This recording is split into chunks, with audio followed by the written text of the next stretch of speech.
Yo, what up? This is your boy T-Dub with TdubTV. We are here live.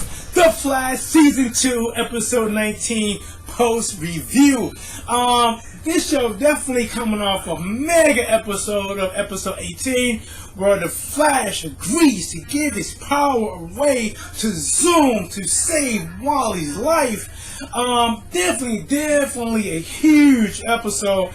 Now, with this one, you have Flash starting out pretty much like the trailer. I believe the trailer was probably shot within the first 15 minutes of this episode. You have Flash dealing with not having his speed, waiting in line, catching buses, not being able to do the things he was once able to do with his powers. Coffee mugs falls, super speed catches. Coffee mugs falls, it breaks. So you have him dealing with that mental thing of not having his power no more, going back to work like he used to work before the particle accelerator happened and gave him his powers. So now you have Harrison Wells, who figured out how to track his daughter because people from Earth 1 and Earth 2 vibrate at different frequencies, and he used that to track his daughter. She acted as a roommate, like some daughters that run away. She's not so quick to come back once he goes out all the way out that way to find her. Well, on his way back, driving the Starblast van,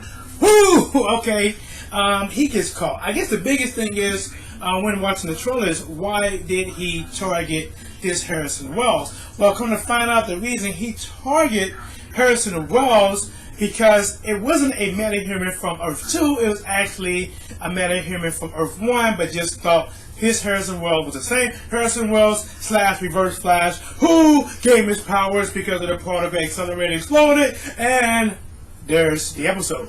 Well, let's get into a couple, WTF moments. I guess one is with Zoom when he's back. He has Caitlin all shackled up, and he admits that he loves her. Okay, that's the reason why he's not going to let her go. I guess, have you guys ever been watching a movie? I guess even some TV shows, but watching a movie, and you know this guy is crazy, and you talking to yourself like, girl, I wouldn't say that. He's crazy. Alright, because when Caitlin was there all shackled up, she calling him Hunter, and you can see Zoom kind of, any guy that does that, and he kills, you might want to be on your best behavior, okay? Another WTF moment, I don't know if I call it a WTF moment or a oh shit moment, because when he set Caitlin free and she walking around, oh shit, Killer Frost is still alive, So that was one of those moments. So I guess it was good to see them two in the same frame.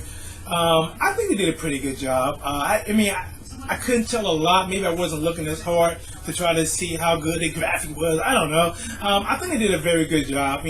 Both of them two agreed to help each other. All right, so let's jump from there. And the next moment is a son trick to old father. Okay, well, I guess you'll see why I'm saying that.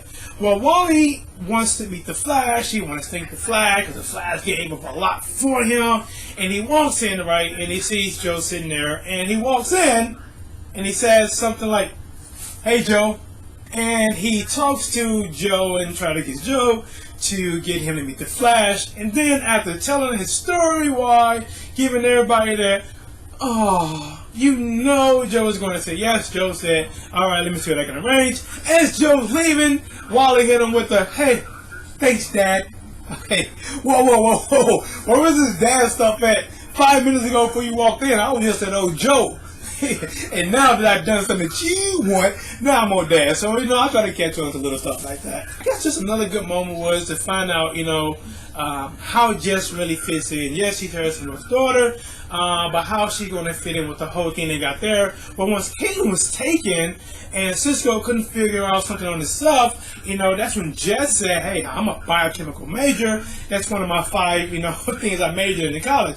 So we see how she fit in, and they both come up with the idea to improve Flash's suit with the Teflon or whatever. They only had enough material just to cover the chest. So together they all figured out how to stop Griffin Grey. The way to stop Griffin Grey is you have to get this guy to exert enough energy and force, because as much as he does that, he gets older and older to eventually he's no longer strong. Now, the suit that they developed can only take, they say, one of his punches, okay? So, the one thing, I guess, a good moment for me is to see that Flash, even though he doesn't have his power, he's just a regular man, and he was still willing to get in there. And I guess a proud moment for me, you know, probably more than some of his Flash moments, is that when he jumped out on Griffin Grey, he just out throwing punches. Like, wow, he was doing some good combination. I'm like, wow. I'm like, where's this Flash at when he has his powers, you know? He does a really good combination, and then Griffin caught him with that one punch. Boom! Hits him in the chest, knocks him all the way back against the wall. Barry's begging for his life. Wait, and he's actually dodging the punches. Boom, boom, boom. He's getting older and older and older, and Barry stands there after taking this one only punch, and he does a definitely good hero move. He takes one more for the team, okay? And, you know, it knocks him down. The guy gets so old, and I believe he died, you know? And no matter how old this guy got, oh my gosh, he didn't do to my eyes what the Red Woman did to my eyes in episode 1, season 6. If you haven't seen the very end of that, please go see it, or go see it with a sideways view, peeping through your fingers, because it's not good. It is not good. It's not good. I had to turn my girl down for some loving, because that was in my head. Alright, so I'm definitely forgetting about a major, I guess, what the fuck, really good moment for me in this episode is once Caitlin gets Killer Frost out. Okay, Killer Frost decided, hey, I am going to kill you. She told the renegades on that deal. What the fuck? Okay, I guess kind of expected. I kind of felt like, is she going to really stick to her deal or not to stick to her deal? Well, she did not. She was going to kill Caitlin, okay? I guess a good moment for me is right when she had Caitlin in her sights. You see Zoom coming, so you don't know how to feel about this. As a hero, Zoom coming to save her, or this bad guy coming to save her, because Zoom comes and he phases through Caitlin's body, catches the icicle, and he kills Killer Frost, and he smiles about it. And you know, I guess the last WTF moment that sticks out in my mind is when Caitlin kept telling Zoom she wants to go home, and he's like, you're not going home, and he's gonna do that old head twitching thing, the flashback thing, and I'm like, Caitlin, just calm down, sit there, you don't make this man mad. You saw what he'll do.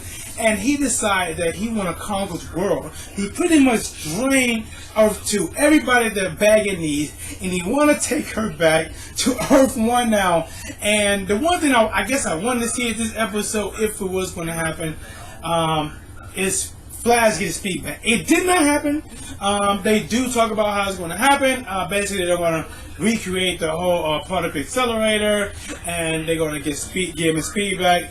And they better do it in time, because Zoom is coming. And guys, don't forget to subscribe. This is your boy T-Dub with TdubTV. This is Off the Dome to you guys.